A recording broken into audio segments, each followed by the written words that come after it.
Assalamualaikum warahmatullahi wabarakatuh. Halo semuanya, perkenalkan nama aku Jasmine Fatima. Aku dari kelas 2B Kebidanan Universitas Singapura Bangsa Karawang. Di sini aku mau ngejelasin fitur-fitur dari berbagai macam aplikasi digital. Yang pertama itu setiap orang harus mempunyai sertifikat dari vaksinasi COVID-19. Nah, di sini itu banyak sekali fitur-fiturnya. Walaupun sudah tidak zamannya COVID, tapi masih bisa digunakan dengan banyaknya kegunaan. Antara lain itu rekam medis digital. Nah, itu tujuannya tuh menyimpan banyak riwayat medis pasien, termasuk dari kunjungan ke rumah sakit dan data kesehatan lainnya. Yang kedua itu pastinya waktu COVID-19 itu kan ada sertifikat vaksin. Nah, di situ juga ada vaksinasi dan imunisasi, kayak menampilkan macam sertifikat dari vaksin, jadwal imunisasi, dan tiket vaksinasi. Yang ketiga itu ada pelacakan kesehatan. Kayak kita bisa memantau kesehatan, memberikan informasi terkait waktu itu kayak resiko COVID-19, serta menampilkan statistik dari kesehatan. Nah, juga dari Satu Sehat ini kita bisa membooking rumah sakit lewat satu aplikasi. Nah, yang kayak gitu ya. Kedua itu ada dari Google Fit. Yang pertama itu fitur yang pertama itu ada pelacakan aktivitas kesehatan yang memantau berbagai aktivitas seperti berjalan, berlari, bersepeda menggunakan sensor dari ponsel Android. Nah, di dalam fiturnya ini kita bisa memasukkan di dalam smartwatch. Jika punya smartwatch bisa dimasukin pakai Google Fit ini. Yang kedua itu ada penetapan target kebugaran pribadi. Nah, jadi kayak kita misalkan target kita tuh mau ke tingkat kebugarannya itu seperti apa. Jadi bisa membantu pengguna untuk memantau dari aktivitas dari target sesuai dengan aktivitas harian. Yang ketiga itu terintegrasi dengan aplikasi lainnya, sama ya kayak langsung ke dalam smartwatch, dan bisa ke live zoom atau Nike Plus atau Strava yang disinkronisasi oleh data. Nah, selanjutnya itu ada aplikasi dari Halodoc. Yang pertama itu fitur yang pertama sangat berguna sekali ya. Yang pertama itu chat dokter. Konsultasi dengan dokter secara online tersedia dalam 24 jam. Jadi kita bisa memilih spesifikasi mau dokternya yang seperti apa, jurusannya seperti apa, bahkan kita mau konsultasi misalkan kayak tentang kejiwaan kita, kesehatan kita, atau tentang untuk kulit kita. Yang kedua itu ada apotek online, bisa beli obat dan vitamin sampai diantarkan ke rumah. Dan juga di fitur di Halodoc ini kita bisa mendapatkan sistem diskon, dapat diskon, terus juga ada sistem beli banyak dapat harga murah, dan juga sangat praktis. Tinggal buka HP, langsung datang ke rumah. Yang ketiga itu ada janji medis. Kita bisa membooking janji dengan dokter di rumah sakit ataupun klinik.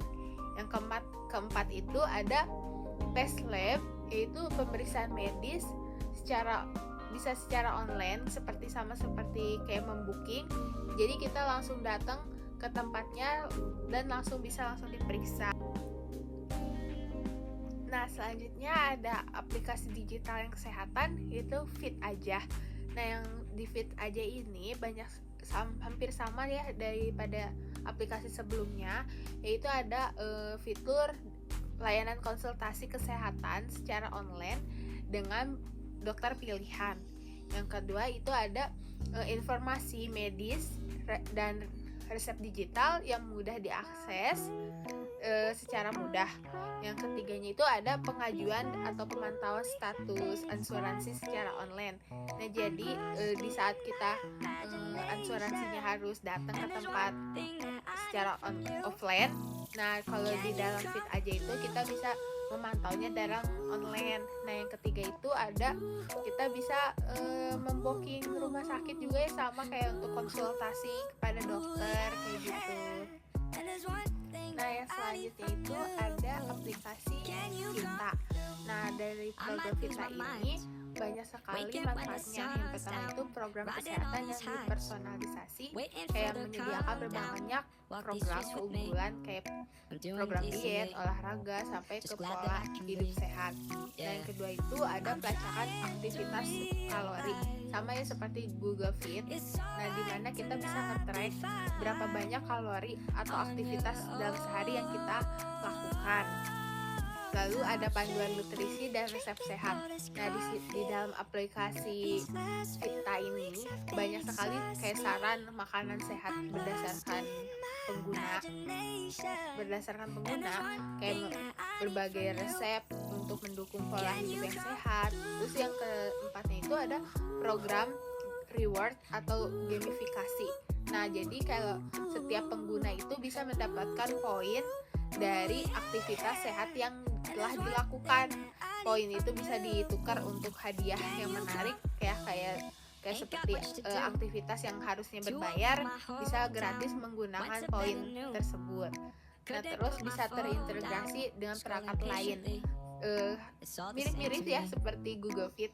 Nah, itu tuh aplikasinya itu bisa terintegrasi oleh perangkat lain. Jadi kita bisa menggunakan dari Apple Watch atau merek smartwatch lainnya. Oke, sekian ya dari aku tentang fitur-fitur dari 5 aplikasi digital kesehatan. Mungkin dari setiap aplikasinya itu pasti memiliki kekurangan dan kelebihan.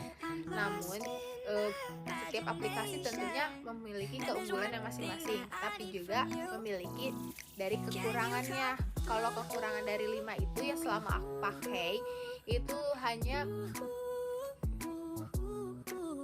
mungkin dari setiap aplikasi kan memiliki kekurangannya. Kalau tersendiri setiap aku kali masuk itu pasti memiliki ada pop up. Yang pop upnya itu menurut aku kurang aku suka, karena dia itu cuman nampilin produk-produk yang nggak akan aku beli gitu ya. Yang kedua itu dari Vita. Nah, kenapa Vita dia tuh sebenarnya bagus, cuman dia ada berbayar, walaupun bisa gratis tapinya kita memiliki poin. Nah, dimana poin itu kita kan berarti harus ngelakuin aktivitas. Nah, dimana kadang-kadang di satu hari itu aku nggak ngelakuin aktivitas yang seperti olahraga, yang kayak gitu. Jadi menurut aku kurang aku recommended. Tapi kalau untuk yang pingin ada kesempatan untuk membelinya, aku saranin untuk Vita aja. Dan yang kedua, kalau dari Google Fit itu nggak ada aku kekurangannya ya, soalnya dia 100% gratis. Terus juga recommended dari aku. Kalau misalkan mungkin kekurangannya itu dari jaringan ya, kalau misalkan jaringannya rada kurang, dianya juga kadang tidak terintegrasi di smartwatchnya. Nah, kalau yang ketiga itu dari Satu Sehat ya. Kalau Satu Sehat itu menurut saya ribet banget ya kalau loginnya itu harus menggunakan fitur wajah atau PIN ya. Terus kalau misalkan tiba-tiba keluar dan masuk lagi, itu harus menggunakan PIN lagi. Nah, itu sangat meribetkan menurut saya. Yang terakhir itu dari Fit aja ya. Kalau Fit aja itu menurut aku overall bagus, cuman dia menurut aku dari fitur UI dan UX-nya itu kurang menarik, kayak terlalu simple aja gitu untuk aku sendiri ya. Nah, mungkin dari aku kekurangannya itu aja. Mohon maaf